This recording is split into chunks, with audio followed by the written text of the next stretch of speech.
నెల్లూరు జిల్లా బుచ్చిరెడ్డిపాలెం మండలం జొన్నవాడ శ్రీ మల్లికార్జున స్వామి సమేత కామాక్షి తాయి ఆలయ బ్రహ్మోత్సవాలు అంగరంగ వైభవంగా జరుగుతున్నాయి.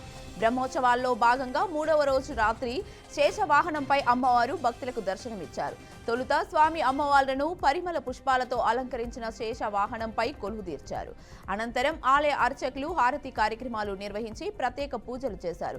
భక్తులు అధిక సంఖ్యలో విచ్చేసి స్వామి అమ్మవార్లను దర్శించుకొని తరించారు. దీంతో ఆలయ ప్రాంగణంలో ఆధ్యాత్మిక శోభ నెలకొంది. క్రీస్తు శేషులు ఆదిశేషరెడ్డి కుమారుడు రమణారెడ్డి ఈ కార్యక్రమానికి ఉభయకర్తలుగా వ్యవహరించారు.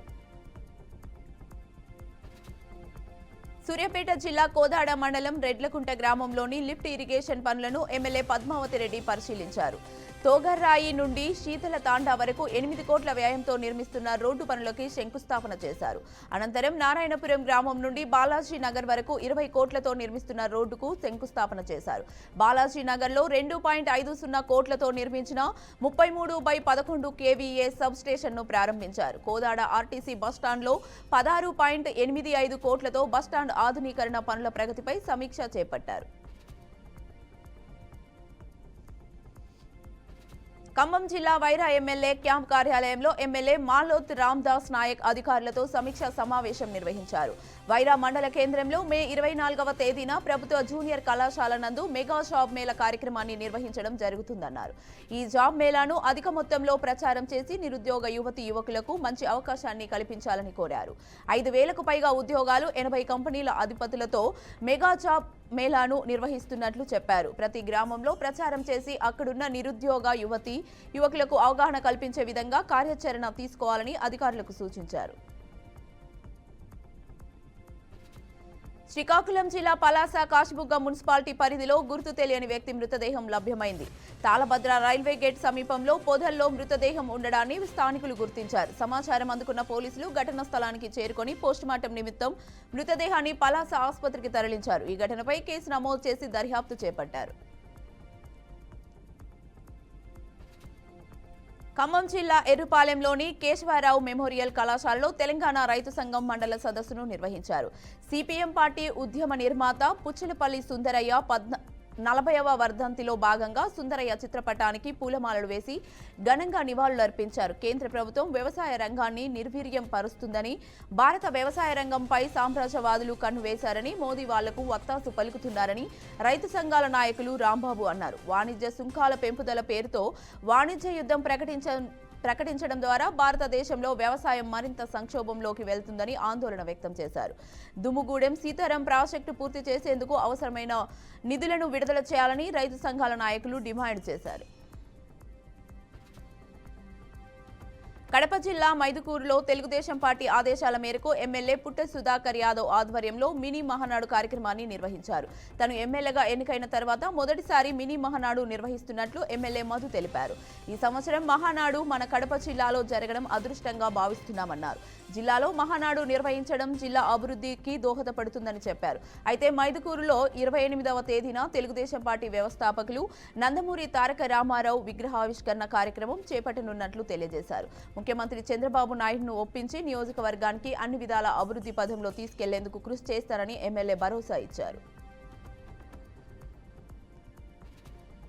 ఆపరేషన్ సింధూర్ విజయవంతమైన నేపథ్యంలో భారత ప్రధాని పిలుపు మేరకు శ్రీ సత్యసాయి జిల్లా సోమందేవ్పల్లిలో తిరంగ ర్యాలీ నిర్వహించారు. ఎన్టీఆర్ సర్కిల్ నుండి వాల్మీకి సర్కిల్ మీదుగా ర్యాలీ నిర్వహించి అమర జవాన్లకు నివాళులర్పించారు. ఆపరేషన్ సింధూర్ ని విజయవంతం చేసిన భారత సైన్యానికి కృతజ్ఞతలు తెలియజేశారు. భారత సైన్యానికి 1 గంట పాటు ఫ్రీడమ్ కల్పిస్తే పాకిస్తాన్ దేశాన్ని ప్రపంచ చిత్రపటంలోనే లేకుండా చేసే సత్తా ఇండియన్ ఆర్మీకి ఉందని స్థానిక ప్రజలు అభిప్రాయపడ్డారు. అనంతపురం జిల్లా గుత్తిలోని ఓ ఐరన్ షాపులో గుర్తు తెలియని దుండగులు చోరీకి పాల్పడ్డారు. ఐరన్ షాప్ పైభాగంలో ఉన్న రేకులను కత్తిరించి దొంగలు షాపులోకి ప్రవేశించారు. క్యాష్ కౌంటర్లో డబ్బులు లేకపోవడంతో చోరీకి యత్నించిన దొంగలు విఫలమయ్యారని ఐరన్ షాప్ యాజమాని తెలిపారు. చోరీ యత్నానికి పాల్పడిన దృశ్యాలు సీసీ ఫుటేజ్లో స్పష్టంగా రికార్డ్ అయినట్లు యజమాని తెలియజేశారు.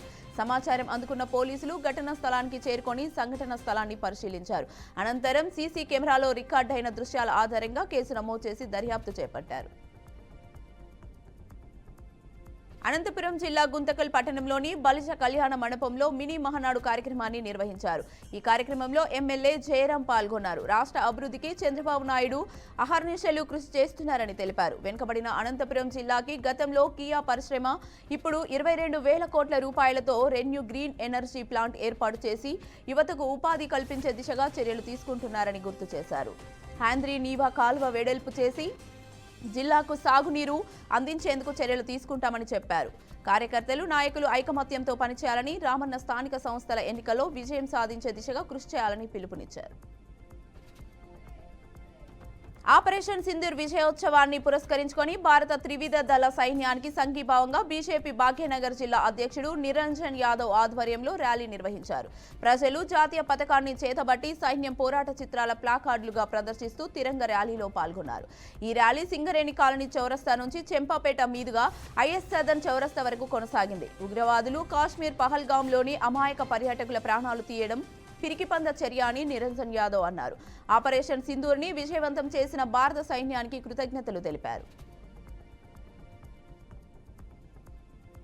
నాటు పడవ బోల్తా పడిన ఘటన కాకినాడ జిల్లా పిఠాపురం ఉప్పాడ తీరంలో చోటు చేసుకుంది. ఉప్పాడ తీరం నుండి 3 వ్యక్తులు నాటు పడవపై సముద్రం మధ్యలో ఉన్న హోప్ హైలాండ్ కు వెళ్తుండగా కెరటాలు తాకిడికి పడవ బోల్తా పడిందని బాధితులు తెలిపారు.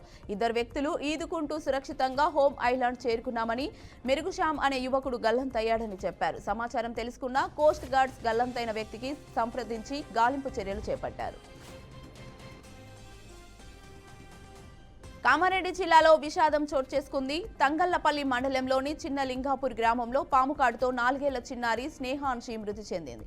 2 అంత్యక్రియ కార్యక్రమాలకు హాజరయ్యేందుకు కృష్ణయ్య, లలిత దంపతులు వెళ్లారు. నిన్న రాత్రి 9 గంటల సమయంలో స్నేహాన్షి ఆడుకుంటూ ఇంటి బయటకు వెళ్లగా పాము కాటేసిందని తెలిపింది. అక్కడే ఉన్న బంధువులు పాపను గమనించి హుటాహుటీన హాస్పిటల్కి తరలించినట్లు సభ్యులు చెప్పారు. ఆసుపత్రిలో పరీక్షించిన వైద్యులు మార్గ మధ్యంలో పాప చనిపోయిందని నిర్ధారించారు. రంగారెడ్డి జిల్లా షాద్నగర్లో అగ్ని ప్రమాదం చోటు చేసుకుంది. వరుస అగ్ని ప్రమాదాలు హైదరాబాద్ నగరవాసులను భయాందోళనకు గురిచేస్తున్నాయి.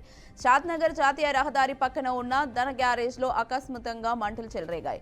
ఈ ఘటనలో గ్యారేజ్లోని 6 కార్లు అగ్నికి ఆహుదైనట్లు యజమాని తెలిపారు. సమాచారం అందుకున్న అగ్నిమాపక సిబ్బంది ఘటనా స్థలానికి చేరుకొని మంటలను అదుపు చేశారు. గ్యారేజ్లోని ఓ ఇండికా కారు బ్యాటరీ పేలడంతో అగ్ని ప్రమాదం సంభవించినట్లు యజమాని చెప్పారు. సుమారు 20 లక్షల ఆస్తి నష్టం వాటిల్లినట్లు యజమాని తెలియజేశాడు. ఈ మేరకు పోలీసులు కేసు నమోదు చేసి దర్యాప్తు చేపట్టారు. పహల్గాం ఉగ్రదాడి నేపథ్యంలో భారత్-పాక్ సరిహద్దుల్లో పాక్ సైనికులతో నిర్వహించే బీటింగ్ రీట్రీట్ ను నిలిపివేశారు. తాజాగా పంజాబ్లోని 3 జాయింట్ చెక్ పోస్టుల వద్ద ఈ కార్యక్రమాన్ని నేటి సాయంత్రం నుంచి తిరిగి ప్రారంభించినట్లు అధికారులు తెలియజేశారు. అయితే దీనిపై పలు ఆంక్షలు విధించారు. బీటింగ్ రీట్రీట్ సమయంలో పాక్ బార్డర్ గేట్లను తెరవమని అధికారులను పేర్కొన్నారు. తొలి రోజు మీడియా ప్రతినిధులకు మాత్రమే అనుమతి ఇస్తున్నామని, రేపటి నుంచి సాధారణ పౌరులందరికీ అనుమతి ఉంటుందని వెల్లడించారు.